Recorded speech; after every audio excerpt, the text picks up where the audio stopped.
Hi, I'm Barbara. I'm Steven. And I'm Fred. And you're watching Word of Mouth.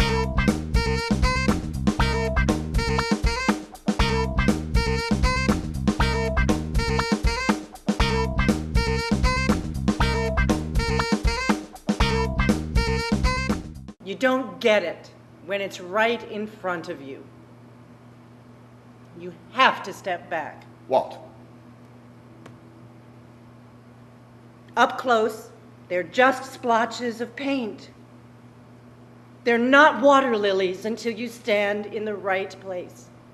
But that's just an artist playing with style. They didn't set out to redefine life. Oh, but they did. Today we saw Impressionism at the Schoenfeld. Impressionism takes place at an art gallery that's owned by a woman called Catherine Keenan, who is played by Joan Allen.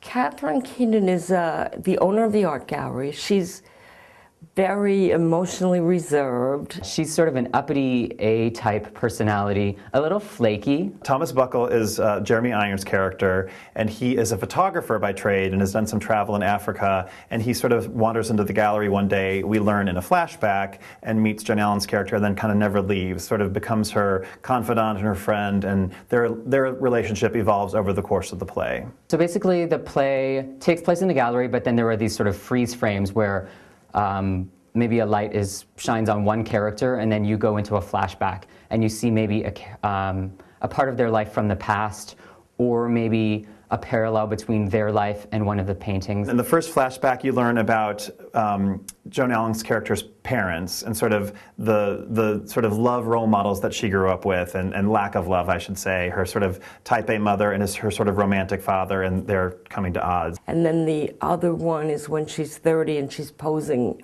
in a Soho art gallery for an artist. The second flashbacks are about Thomas's life. We see where he's come from and his travels in Africa, his photography. And we also flash back to his first days in the gallery and how he's met Catherine and how he's come to start working there.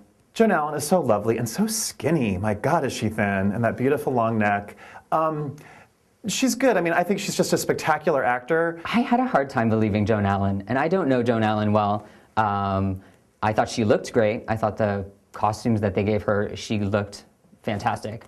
But I had a hard time believing what she was thinking. Her reactions seemed maybe a little put on, or that she was performing rather than feeling. Joan Allen's a very good actress, and she plays the part very well. Maybe you really don't get to understand as much of the character as you the picture you're given is almost too sketchy. I was kind of disappointed in her, and the character isn't super likable, so that's one of the issues. The dialogue is such that it'd be difficult for any actor to make it sound natural. It's sort of very stilted dialogue, and people don't really speak the way that her character spoke. So I think that she did the best she could with what was very difficult dialogue to come off as being natural or sincere. Jeremy Irons I really liked in the play. I thought he was believable. He seemed connected to his role. I believed him as sort of brooding and sort of intellectual, snooty, kind of dry and boring. I kind of believed all of that in his character, and I think it was a good performance.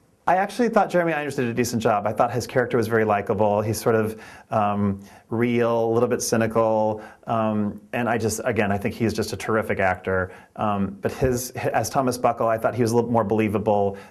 His lines were less constructed, I think, and also I think he did a lot with them, but he did a nice job. The supporting characters play a number of characters in the flashbacks and in the current world, and they do a nice job. They're all fine. You know, there were a lot of things about it that I didn't like.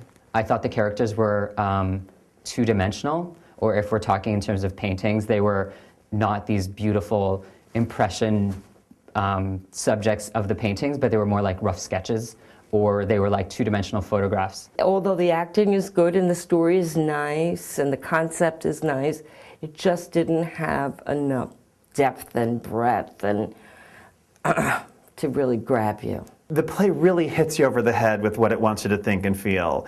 It's very fascinating to me that it's called Impressionism, which is about interpretation and like kind of getting the feeling of a painting, but it actually should be called realism, because literally every theme, every point of view, they like hit you over the head with, here's what we want you to think, and here's what you want. It's so obvious and in your face. There's no subtlety to it whatsoever. I think the play was trying to be too deep, or it seemed a little contrived for me, so that part I had a hard time sort of believing. But at the same time, the message was really simple, and there were these really simple connections between painting and history and what was happening there, the people relating to the subjects within the painting, and also myself relating to maybe the subjects within the play. It wasn't my favorite, but that said, the ending kind of got me. Like I was shocked that the very ending, I'm like, oh, that was sort of sweet. And the things that take place, there was a nice little payoff for what I kind of wasn't impressed all the way along, and then like, oh, all right, that was kind of cute. There were so many things that I didn't love about it, and I started jotting notes down during the show because I wanted to get everything that I wanted to say. But overall, when I left, I actually had a good feeling. And I think maybe in some ways that's even better, because now it leaves me with something to talk about with my friend. It was enjoyable. Would I recommend it? I would never say to someone, oh, you must see this. It's okay. I wouldn't tell people to rush out and see this. One day, this bunch of guys got together, and they decided that maybe life had more depth than what was hanging on the walls. Hey, you may be an illegitimate, drunk off your ass, crazy bastard, but if you know that getting it accurate isn't as important as getting somebody to feel something, then you're a genius. And they figured out that if you give what's in front of you a little distance, you might understand what you're looking at.